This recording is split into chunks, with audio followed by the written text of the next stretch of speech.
የፍቅር ጓደኛ የምትፈልጉ ሹገር ማሚ የምትፈልጉ የፍቅር ጓደኛ ወይንም ሹገር ማሚ ብላችሁ ኮሜንት ላይ መጻፍ ይኖርባችኋል። ገባ በሉ ፎሎ አድርገን እንግባ። ኮሜንት ላይ ሹገር ማሚ ብለን እንጽፋለን። እዛ ላይ መስፈርቱን እነግራችኋለሁ፣ ትልኩልኛላችሁ በቴሌግራም ማለት ነው። ገባ በሉ እርሶ እንደው እስር ቤት ገባ ቢሉ ጥሩ ነበር። ትልቅ ሰው አይደሉም እንደ እርሶ ጋቢና ራሱ ያስታውቃል። አሁን ምንድነው አላማው? የኔኮ ማይገባኝ ስሩ። በነገራችን ላይ ፍቅር ጓደኛ በምንም አይነት የእንግሊዝኛ ዲክሽነሪ ፍቅር ጓደኛ ማለት አይደለም። ትምህርት ቤት የገቡበትን ሁኔታ እዚህ ጋር ማጣራት ያስፈልጋል። ሹገር ማሚ የሚባለው ኖርማሊ እድሜያቸው የገፋ ሴቶች ወጣት ወንዶችን ለወሲብ ስለሚፈልጉ ቴክ ኬር ያደርጓቸዋል፣ ይጋብዟቸዋል፣ እንትን ይሏቸዋል ምናምን ያው ማይሌጃቸው እዚህ ጋር ስለሄደ ወጣቶቹ ሴክሹዋል ኒዳቸውን ይሞሉላቸዋል። መተባበራቸው ያድራሉ፣ ይውላሉ፣ ምን ይላሉ። የወጣቶቹንም ህይወት ያበላሻል። ሴቶቹም ውርደተኛ ሆነው ይቀጥላሉ ማለት ነው። እኔ የሰው ልጅ ለምን ሴክሹዋል ዲዛይር ኖሮ አይደለም፣ ግን ዲዛይራችንን ለማሟላት ነው ምድር ላይ የምንኖረው። እንደው እርሶ ከገባውት አሁን ይሄን የሚናገሩት እንደው አለማፈሩት እንደው ምን ነው ሰው ጠፋ ግን እዚህ ሀገር ውስጥ ቅልል ትልቁም ሰው ቅሌታም ሆነ። በቃ ሴክሹዋል ዲዛይር እንደማንም ዲዛይር ነው። የሰው ልጅ ሲኖር ዲዛይር አለው ለማሟላት ነው የምንኖረው። ዲዛይሮቻችንን ፍላጎቶቻችንን ስናሟላ ይሄን አሁን ለርሶ በእናገር ያሳፍረኛል። በስርዓትና በወግ በባህል ማህበረሰባችንን ሳናዋርድ ነው እንጂ የሰው ልጅ ሴክሹዋል ዲዛይር ስላለው በየመንገዱ አይተኛም፣ በየመኪናው ውስጥ አይጋደምም። አይደለም እንዴ? እንዴት ነው ነገሩ? ወደ አሁን እንመለስ ነው። መጀመሪያ አፎን ሞልተው ሹገር ማሚ ከፈለጋችሁ እንደዚህ ደውሉልኝ ይባላል። ማሚ እንዴ ትልቅ ሰው እኮ ነው ድርሱ እኮ። ማንን ስሙ ልጆቹ ታዲያ? አሁን ሹገር ማሚ እኮ ታቡ እኮ ነው፣ ነውር እኮ ነው። በነገራችን ላይ ሁሉም ሰው ማህበረሰብ የሚጠብቀው እንደ እድሜው የሚሆነው ነገር አለ። ዲዛይሩም ካለው እንደ እድሜው ካልሆነ በ65 ዓመትሽ ኖርማሊ ጎረምሳ የሚያምርሽ ከሆነ ደበቅ ማለትና በምሽት ሻግ አርገሽ በፌስታል ጠቅላላሽ በድልብ ሸፍነሽ ማስገባት ነው። እኛ ሳናይ ምን እንደሚያደርግ ሰው ልጅ መቼም አይታወቅም። ካላየነው አይጎዳንም። ያልማቁት ሀገር አይናፍቅም። በአደባባይ ገባ በሉና ሹገር ማሚ ላገናኛችሁ ይላሉ። እንደው ገባ ቢሉ እስር ቤት እንደው ምን አለበት? እንደው ምን ይላሉ? ስማ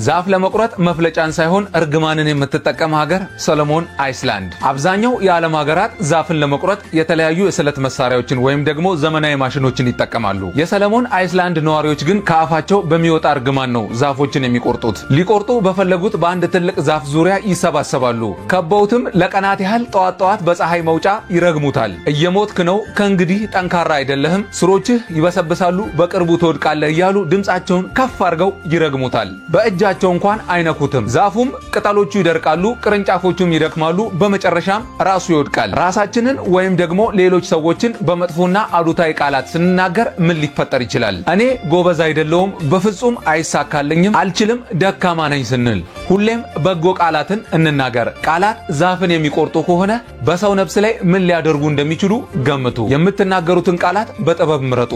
በብልሃት እንኖር።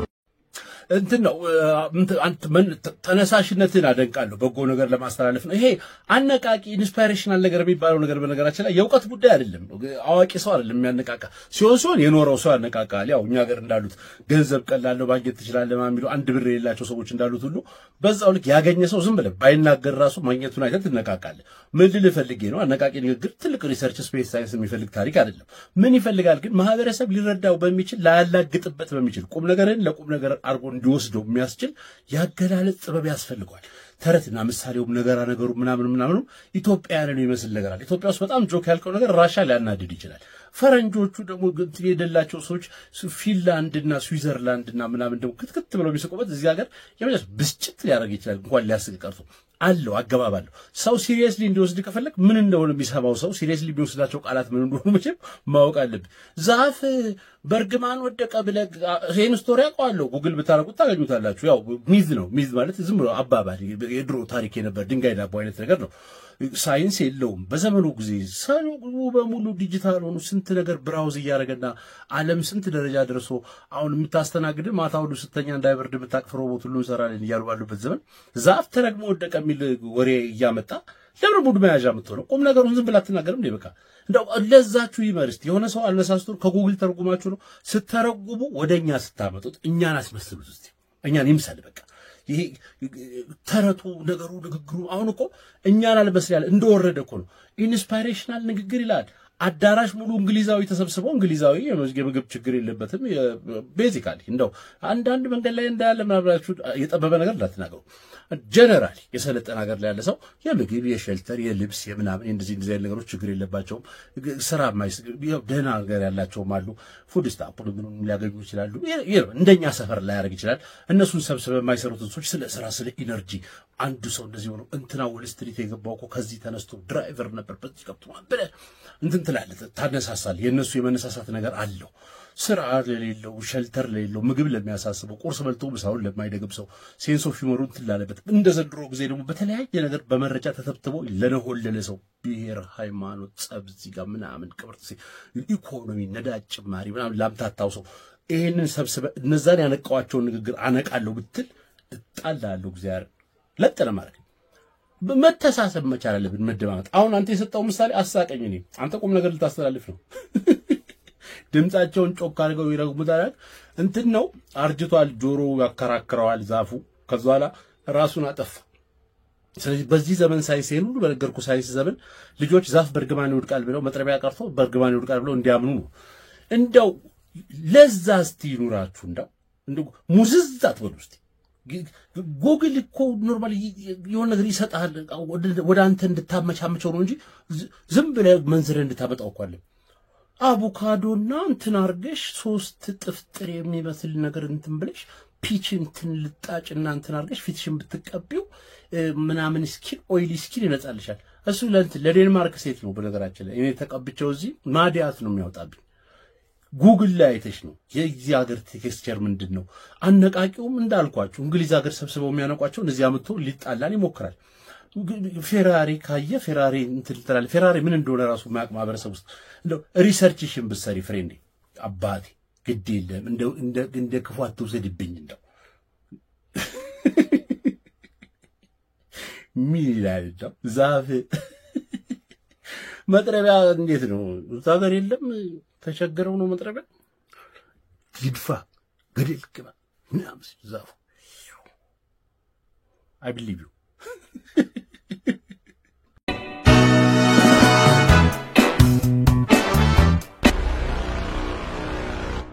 በአድዋ ጦርነት ጊዜ ኢትዮጵያ ከማን ጋር ነበር የተዋጋችው? ኬንያ ከኬንያ ጋር ኢትዮጵያ የተዋጋችው ማን ነው ያሸነፈው? ኢትዮጵያ። በአድዋ ጦርነት ጊዜ ኢትዮጵያ ከማን ጋር ነበር የተዋጋችው? ከግብጽ ጋር ማን አሸነፈ? ግብጽ። በአድዋ ጦርነት ጊዜ ኢትዮጵያ ከማን ጋር ነበር የተዋጋችው? ከአማራ ጋር። በአድዋ ጦርነት ጊዜ ኢትዮጵያ ከማን ጋር ነበር የተዋጋችው? ወላይታ ጋር ነው የተዋጋችው? ኢትዮጵያ አድዋ ላይ ማን አሸነፈ? ሆሳና።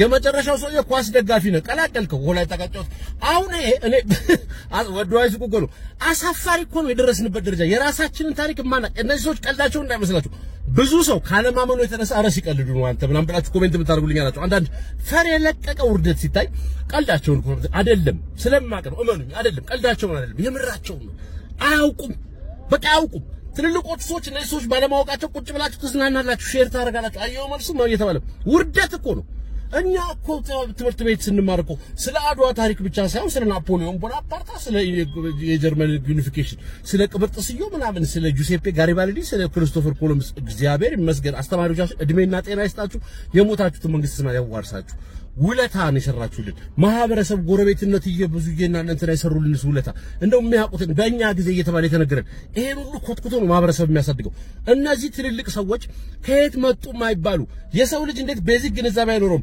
ወንድና ሴት ተብለ እኔ እንጃ ቼክ ላድርግ ይባላል እንደዚህ እኮ ነው ያርክ ያለው ጾታ መሳሳት ይቀላል እኮ ኢትዮጵያ በአድዋ ጊዜ ከማን ጋር ይሄ ሁሉ የአድዋ በዓል ሲከበር ትምህርት ተዘግቶ ስደንስ ለምን የተዘጋ ይመስል ነበር እንዴ በጣም ውርደት የመጨረሻ ውርደት እኮ ነው በዚህ ሴንስ ሲታያውን እንደ ማህበረሰብ እያፈራን ያለው ትውልድ ኢትዮጵያን ቶታሊ የማያቃት ቢያቃትም የማይጠነቀቅላት የማይወዳት ማህበረሰብ እያፈራን ልጆቹ እንዳለ እንደዚህ ይሆኑ ነው የአድዋ ድል ውበት ትሩፋቱ ምን እንደሆነ የማይገባቸው ኢትዮጵያዊነትን የገነባ መሆኑ የማይገባቸው ባለፈው ስላችሁ ነበር ጣሊያን ቢገዛን ይሻላል የሚሉ ልጆች ያሉበት ዛሬ ገና ለገና ስሙ አንቶኒዮ ተብሎ የሆነ አገር የሚሄድ መስሉት ፈረንሳይ ዌስት አፍሪካን ገዝታ ከጥቅም ውጭ አደረገችው። ወጣቶች ስሙ። እነ ሴኔጋልን፣ እነ ኮት ዲቮርን፣ እነ ማሊን፣ እነ ጋምቢያን፣ እነ ቶጎን፣ እነ ሴራሊዮንን ገዝታ ባለፈው ለአፍሪካ ዋንጫ ካሜሮን ስንሄድ ካሜሮን የሚባል ያውንዴ የሚባል ከተማ ያለ አቧራና ግማትና ቆሻሻ የትም የለም። አዲስ አበባ ለያውንዴ ኒውዮርኩ ነው። ቢያንስ በራሳችን ነው የሰራነው። ብናጣም ሉዝ ብናደርግም በራሳችን ነው። የምንወቅሰው አካል የለንም። ይሄንን ነፃነት የሰጠንን ትልቁን ነገር ወጣት አያውቀውም፣ ሰው አያውቀውም። ወጣቶች ሲያላግጡበት ስታይ ታፍራለህ። ይሄን አይቼ አፈርኩኝ፣ በጣም አፈር። So you can go kick rocks, I'ma stack bricks up, build what I want to make. Yo, I got a lot of shit to say, so I'ma do this every day. I'll be writing things until I'm fucking buried in my grave. 6 feet deep under, but my body won't decay. Cause my messages are timeless, so they'll put them on display. Oh yeah, I rap with a certainty, I have a sense of urgency. ሰማኛል። ይሄንን ቪዲዮ የሰራ ሰውዬ ወይ ዳይሬክት ያደረግ ሰውዬ ከአህያ ማትሻል ሰውን አክቹአሊ እነዚህ ሰዎች እንደ አህያ ይታዩ ነበር። አሁን አክት ያረክላችሁ እነሱን ለመምሰል ልጆቹን ያስሞከርከው ወጣቶቹ መቼም በሉ የተባላችሁትን አድዋ የራፕ ዘፈን አይደለም እንዴ? ነውር ነው። ኢትዮጵያ እንደዚህ ተንቀሳቅሰው ማያውቁም። ከራፕ ዘፈን ጋር ችግር የለብኝም እንዴ? ብቻ አንተ ከፋል ሂፕ ሆፕ ከፍቼ እሰማለሁ መኪና ውስጥ እንደ ሙዚቃ እንደ እንትን። ባህል ግን እኛን የሚገልጸን አይደለም። በአድዋ ኮስቲዩም ፉከራ ነው የተፎከረው፣ ሽለላ ነው የተሸለለው። አድዋ የጀግንነት ቀን ነው። የማንም ጥቁር አሜሪካዊና እንትን የሂፕ ሆፕ እና ምናምን መደለቂያ ክሊፕ አይደለም። ያድዋ በጭራሽ ሊታሰብ የማይገባው ነው። ድፍረት ነው። ትልልቅ ሰዎች ናችሁ ዳይሬክተርን የምትሰሩት ሰዎች፣ እንደው ሀገር የምታውቁ የትረርሳላችሁ የምትባሉ ሰዎች፣ ሰው ታስተምራላችሁ የምትባሉ ሰዎች፣ ብልሽቱ ዘንድሮ ያለው እናንተ ጋር ነው። በነገራችን ላይ ትልቅ ሰው ነው የተበላሸው በአብዛኛው ማለት ነው። ሶ ምን ተብለ ዳይሬክት አረክ ቆመ ስቲራፕ አርግ እንዲያርግ ወደ ጎን በለው ሙዚቃ አቀናበርከ በጣም ወንጀል ነው። በቃ ነውር ነው። ራስን መጥላት ነው የመጨረሻ። በዚህ እኛ አባቶች አድዋን ነፃ ሲያወጡ ይሄን አለባበስና ኮስቲዩም የጀግንነቱን ልብስና የሀገር ልብሱን ከነ በነገር የሞቱትም ድርብብ እንዳሉ እንደዘነጡ ነው። ሽክ ብለው ለጦርነት ነጭ ተለብሶ ነበር የሚወጣው። ለሀገር ነው የሚሞተው። ሰርግ ይሄ ሁሉ ነገር በሆነበት ሁኔታ ራሱ ይሄ ሁሉ ነገር በተፈጠረበት ዝንጥ ብለው ነበር የሚወጡት።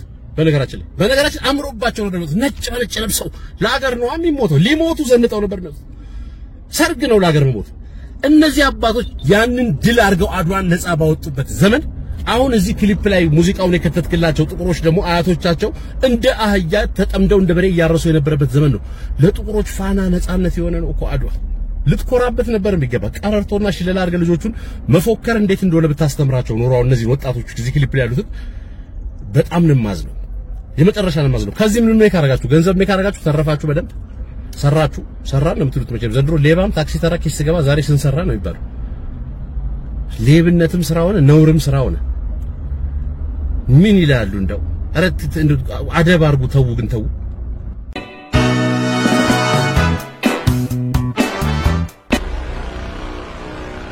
እንዴት ናችሁ? በመጀመሪያ መልእክት አለኝ ግን እናንተ ቆይ፣ ባለፈው ምን ተባባልን? አዲስ ቻናል አለ ሰመረ ባሪያው ቲቪ የሚል አላማው እንደ ቴሌቪዥን የተለያዩ ኮንቴንቶችን ማቅረብ ነው። ጨዋ የሆኑ ኮንቴንቶችን ማቅረብ ነው። ከስፖርቱም፣ ከመዝናኛውም፣ ከዜናውም፣ ቀስ እያለ ከድራማውም፣ ከሲትኮም፣ ከመጽሐፍ ትረካውም ከምንም የተሟላ ቻናል እንዲሆን ነው። አንድም ተመልካቾች የፈለጋችሁትን ነገር ብታገኙበት የተሟላ የዩቲዩብ ቻናል ታገኛላችሁ። ሁለትም እዚህ ቻናል ላይ የኑሮ የዘረዘርኩት እኔ አልሰራም ባይዘው እውቀቱም አቅሙም የለኝም። ወጣቶች ፖቴንሻል ያላቸው ትልልቅ ሰዎችን ቢሆኑ በየመንግስት መስሪያ ቤት ተቀጥረው የሚሰሩ ምን የሚሉ ሰዎች አቅም ያላቸው ሰዎች ዝግጅቶቻቸውን እየላኩ ጨዋ ኢትዮጵያዊውን ሐቀኛ እውነተኛ የሆነ ዝግጅቶቻቸውን እየላኩ ሐሳቦቻቸውን እየላኩ ታለንታቸውን እያሳዩ ኤክስትራ ገንዘብ የሚያገኙበታል። የራሳቸውን ቻናል ሴታፕ እንዲያደርጉ እንደ መሸጋገሪያ ይሆናቸዋል። እናንተ አግዙኝ ተባብለን እሺ ተባብለን እንዴ ተጀምሯል። ዶክመንተሪ የምትሰራ እንዴት የመሰለሽ ልጅ አለች። ድምጿ የሚያምር ቆንጆ ዶክመንተሪ የምትሰራ 4-5 ክፍል ተጭኗል።